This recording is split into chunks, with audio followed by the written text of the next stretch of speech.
What if I told you could make $200 an hour making and selling this cute little ring? Hello Livewires, Heather Boyd Wire here, and today I'm going to show you how to make this copper ring in 3 minutes. Imagine you could make 20 of them in an hour, and if you sold them for $10 each, you could make $200. You could also add beads if you want a little bit more bling. In this video, I'm going to troubleshoot the design, and at the end, we're going to see if I can make it in 3 minutes. So without further ado, let's get wired. For our sample, I'm going to use 10 inches of 20 gauge artistic wire. Bend it at the halfway point, holding the wire with the round pliers and spreading out those wires. Now hold the loop with the chain nose pliers, straighten out the wires, making sure you keep them at an even angle. This may take a little bit of practice. We will measure the wire. It's about 2 1/4, so I will do a little bit more twisting. It depends on the size of your finger. Clip the ends at about 1.5 inches and at about 2 inches. This will be to make the spirals. Take the end of the wire with the round nose pliers and bring it around into a closed loop and continue to bring the spiral around to get it started. So hold the end of the wire, twist to close the loop, and then continue to bring it around. And you can go in with your round pliers again just to get that spiral started. You want to just bring it in a little bit more, and from there we can get our nylon jaw pliers, hold it firmly and twist. Just a little flick of the wrist to bring that spiral around into the position you want. You can adjust it back and forth. Get the other one with the nylon jaw pliers and curve them around. These are the Beadalon nylon jaw pliers, and they're really handy for this type of work so you don't scratch your wire. Bring it right in there. Take your time.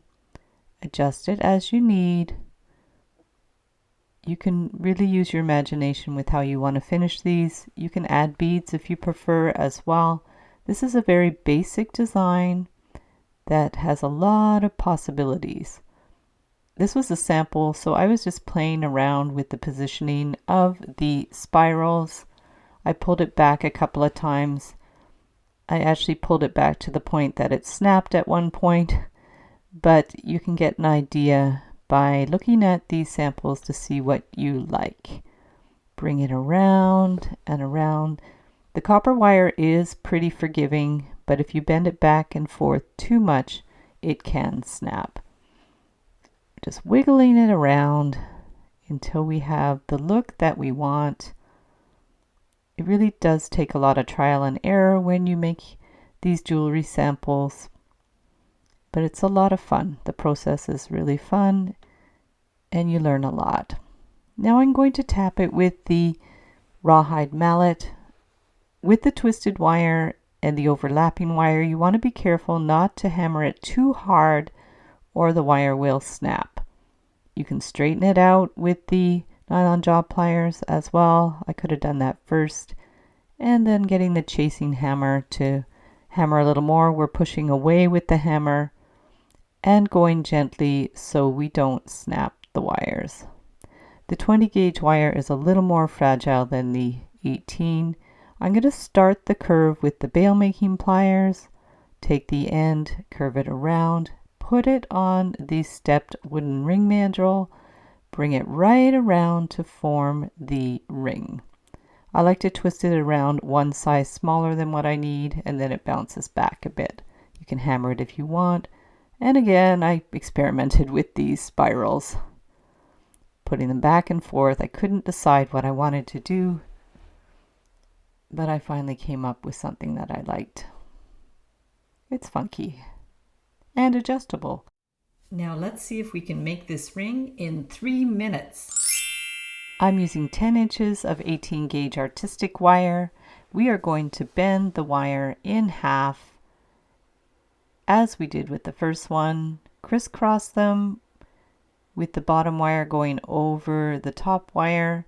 We'll hold it with the chain nose pliers, straighten those wires, and give them a twist, keeping the wires out at an even angle so the twist will be even. Keep going until you think you have about the right size. You can continue and then measure it. And it looks like we have about 2.5 inches. Again, it will depend on your ring size. And this time I'm going to clip one of the wires to 1.25 inches and then the other one to about 1.75 inch. Just depends on how big you want the spiral to be. Take the end of the wire with the round nose pliers and bring it around into a closed loop, continuing the wire a little bit to start the spiral. Take the end, slipped, bring it around a little bit into a closed loop. And then when you're ready, you can get your nylon jaw pliers to continue forming the spiral to bring it right into the ring band. So hold it firmly and rotate it in.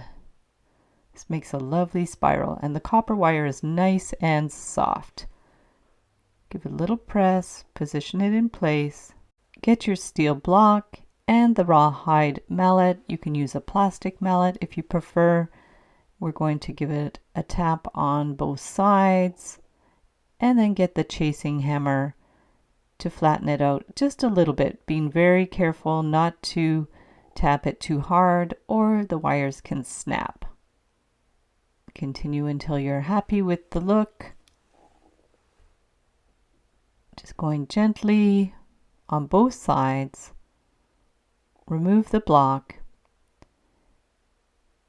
And then we need to turn the end just a little bit to get it started. Make it curved. Hold it against the ring mandrel with your thumb, whatever side you're comfortable with, and bring it around. Press it against the mandrel. You can hammer it again if you like. If you have a metal ring mandrel for hammering, that would be best. Make a little adjustment if you need to round it out a little bit. And there's your beautiful adjustable ring in 3 minutes.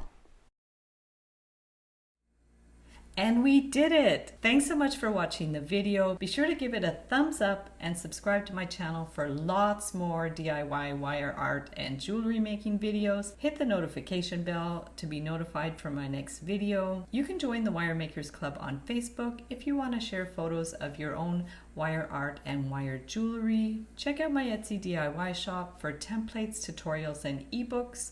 You can use the coupon code SAVE25 to save 25% when you purchase any 5 items in my shop. Be sure to comment below with your special requests for tutorials and live streams, and you can see the previous live streams on the Wire Lady TV channel. I'll link everything up in the description below. You can check out the playlist for my 10-day wire rings to make and sell challenge. There's lots more ideas for rings that you can make on the spot at craft shows. Let me know if you make or sell any of these rings, and we'll see you the next time.